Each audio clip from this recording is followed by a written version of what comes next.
The Olympus Hi Res Mode. It was one of the features that first attracted me to Micro Four Thirds. It seemed to offer the best of both worlds.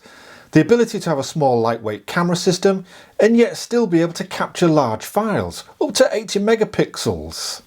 But is it any good for landscape photography? Let's find out.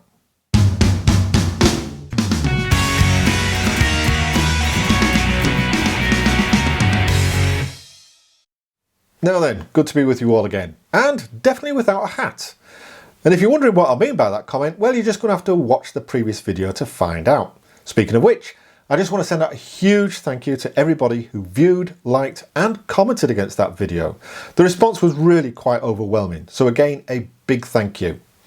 Now, as I record this video, we're into week 5 of COVID-19 lockdown here in the UK, but I just want to emphasise that all the images that I'll be showing were captured prior to restrictions being brought into play.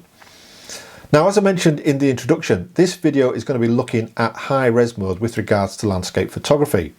And I'm going to be concentrating on the camera that I own, the Olympus EM1 Mark II, which requires that you use a tripod when using the high res mode.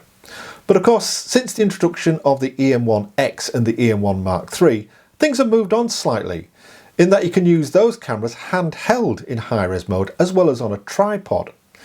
But as they use the same sensor as my camera, then much of what I've got to say will apply to those cameras as well when using the tripod mode for high res. So what is high res mode? Well, if you're not familiar with Olympus cameras, it's their implementation of a thing called pixel shifting, which other manufacturers also use. And it's where the camera automatically takes a number of images in quick succession, and with the EM1 II it's 8. And between each image the sensor is moved very slightly, with the resultant images then being blended together, and with the Olympus this is done in camera, unlike many other manufacturers who only give you the individual files for you to then blend the files together yourself. And the result you get is an image which is a higher resolution than what would normally be available from the sensor of the camera. Now, I don't want to go into any detail as to how this all works. I'll leave some links down below for those who are interested.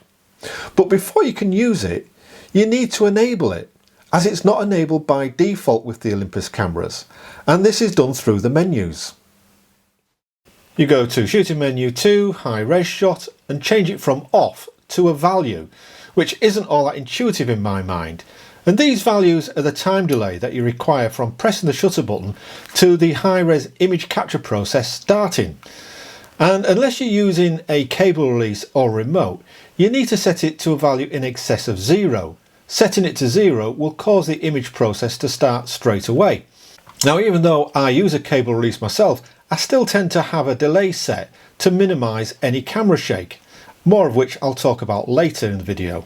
There's a second set of options to implement a charge time delay, and this is the delay between each shot to allow flashes to recharge. If you're using flash or strobes, just set the value to an appropriate level.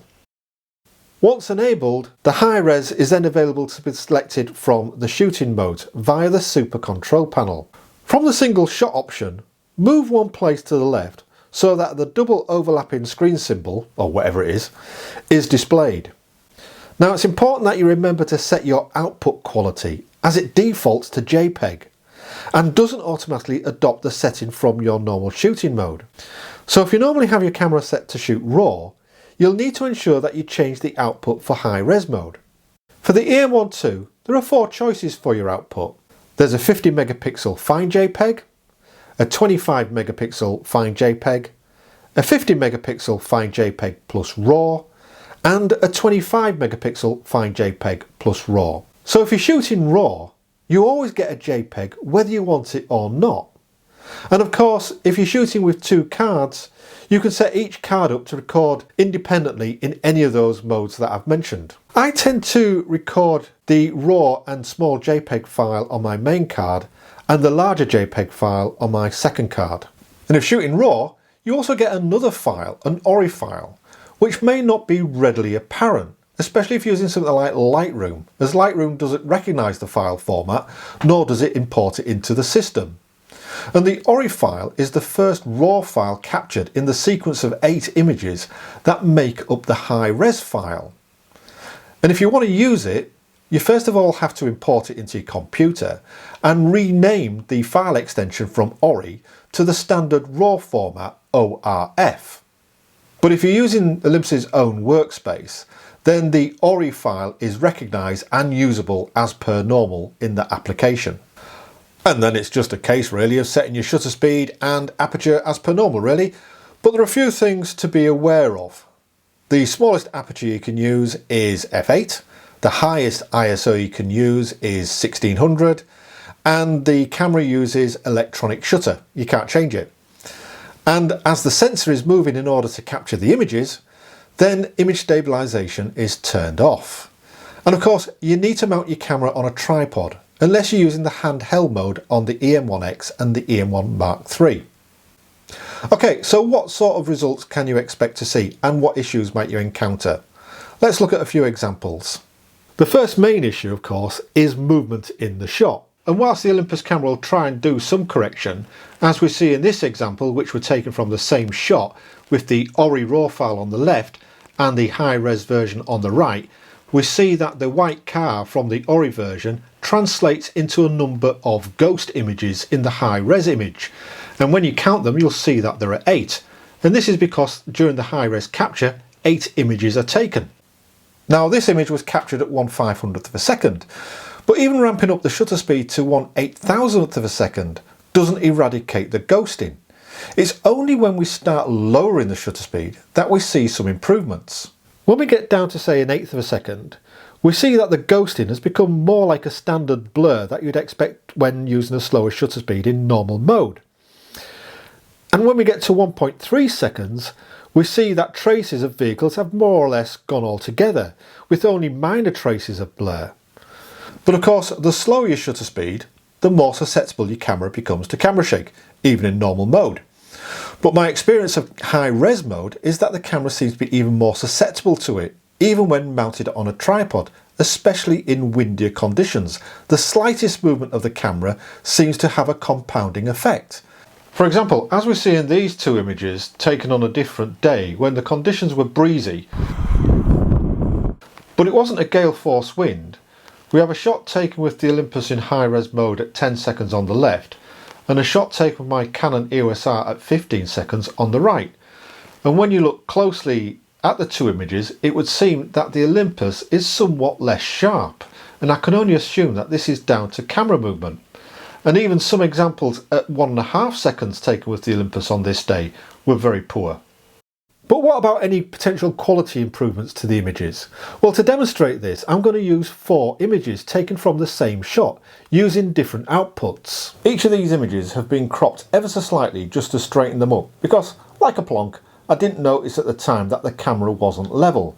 But beyond that, the only processing I've done is to add some noise reduction and minor sharpening to the RAW files. The JPEGs are as they came out of camera. Naturally, the choice of lens for using high res is important as the lens needs to be up to the job. For these images, I've used the Olympus 12-100 f4 lens. Now a like-for-like comparison is extremely difficult given the different resolution of the images, so we'll see how we go. Now comparing first the base RAW file, the ORI file, with the 25 megapixel JPEG, at 100% there doesn't seem to be that much difference. But as we zoom in first to 200% and then 300%, the buildings on the far shore in the high res shot is providing a little more detail in the upper portion of the house. And if you go to the danger sign on the base of the bridge tower, it certainly appears more clear on the high res shot at these levels. Now moving to compare the smaller JPEG to the larger JPEG high res file, it becomes a little bit more difficult to compare them due to their size differences. But again, as we zoom in through 200% and 300%, the larger JPEG is obviously, well, larger, but I think it is clear that there is more detail again in the upper portion of the house, and also the house next door. Now comparing the larger JPEG to the high res file at 100%, it would appear that the RAW file looks a little soft. But of course the JPEG has been processed within the camera. But if we zoom in the RAW file to 300% and the JPEG to 400% just to get a similar field of view, the raw file is looking a little bit cleaner to my eyes, but this is probably due to the lack of sharpening compared to the in-camera sharpening applied to the JPEG. But things can be improved if we add a little bit more sharpening to the raw file and tweak the settings slightly, as we see here with the original raw file on the left and the updated version on the right. But you have to be careful not to overdo it. But there's another way to get a high-res image without resorting to the high-res mode, and that is to take panoramas. And of course that has one distinct advantage. It minimises the issue of movement in the shot. But you can take things one step further. How about a panorama where each frame of the shot is itself a high-res image, as in this example, which again was shot on a different day when unfortunately again it was fairly breezy. 6 high-res raw images were merged together in Lightroom, which gave me an uncropped image of over 242 megapixels and over 24,000 pixels on its long edge, which at 300 ppi would give you a print size of 81 inches. But of course panoramas bring with them their own set of problems and issues, which could be the subject of a video in its own right. And this isn't a perfect example. As I said, it was windy and the reeds were moving in the wind.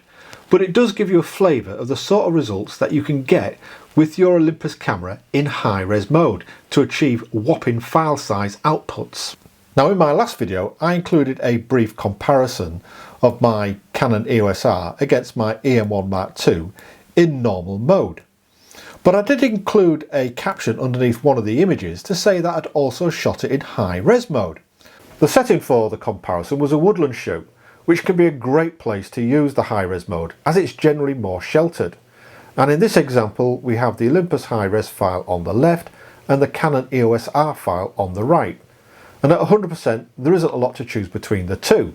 The Olympus file is obviously larger due to the greater resolution, but if we zoom in the Canon file to give it a similar field of view, to my eyes the Olympus file looks to have a little bit more detail.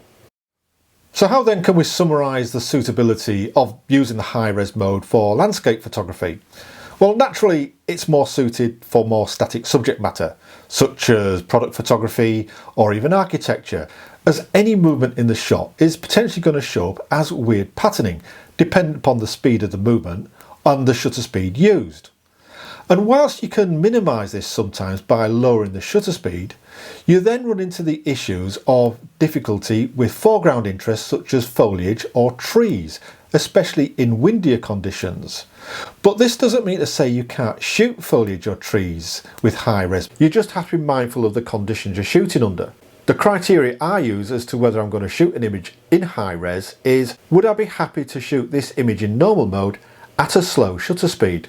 And unless you're using the EM1X or EM1 Mark III, your camera needs to be mounted on a tripod, which shouldn't be a problem for most landscape photographers.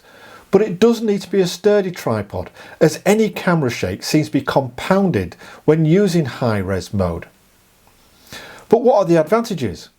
Well, it can be great for smoothing out water when you don't want to use a longer shutter speed. These two shots were both taken at 10 seconds, with a standard shot on the left and a high-res shot on the right. And the water is a lot smoother in the high-res image and is similar to a shot I took earlier in the morning at 30 seconds in standard mode.